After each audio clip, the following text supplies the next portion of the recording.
ఈ రాష్ట్రంలోని పరిపాలన పిచ్చోడి చేతిలో రాయిలాగా మారిపోయింది. పరిపాలన మీద దృష్టి లేదు, పరిపాలన చేత కాదు, ప్రజలకిచ్చిన హామీలు నెరవేర్చే సత్తా లేదు. అసమర్థుడి జీవనయాత్రలాగా ఈ 2 ఏళ్ళు ఒక్కొక్క రోజు ఒక్కొక్క డ్రామా. కొన్ని రోజులు కాళేశ్వరం పేరిట డ్రామా, కొన్ని రోజులు ఫార్ములా ఈ పేరిట డ్రామా, మరికొన్ని రోజులు ఫోన్ ట్యాపింగ్ అని చెప్పి డ్రామా.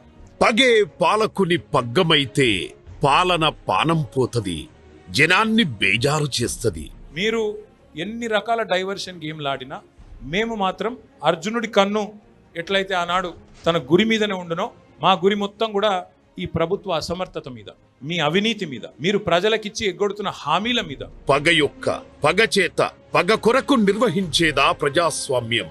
అక్రమ అనైతిక పనులు నేనెన్నడూ కూడా చేయలేదు అనే మాట స్పష్టంగా చెప్తాను. నీకెవ్వడు మరకలంటించలేరు, వెనక్కి చూడకు, ముందుకే సాగిపో.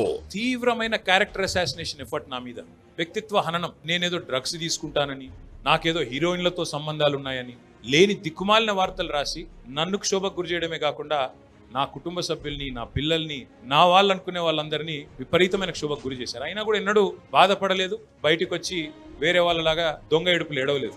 జనం కంటి పాపవు నువ్వు, దుర్మార్గ పాలకులపై జన పోరాటాల రథసారథి నువ్వు. 2015లో ఏ దొంగనైతే దొరికిండో 50 లక్షల రూపాయలతో ఆ దొంగ ముఖ్యమంత్రి అయి కూర్చున్నాడు. ఆ దొంగకి ఏమనిపిస్తున్నది, మిగతా వాళ్ళు కూడా నా లెక్కనే రాజకీయ నాయకులందరూ దొంగ పనులు చేస్తారు, మిగతా వాళ్ళు కూడా నాలాగానే బురద అంటియాలి, వాళ్ళను బదనాం చేయాలి. అందుకే ఏం చేస్తున్నాడు, విచారణ పేరిట ఆదేశాలు జారీ చేస్తా ఉన్నాడు. ఢిల్లీ గులాములు పచ్చ బానిసల కుట్రలను బద్దలు కొడుతూ జై తెలంగాణ నినాదమై శంఖారావం పూరిస్తూ సాగిపో.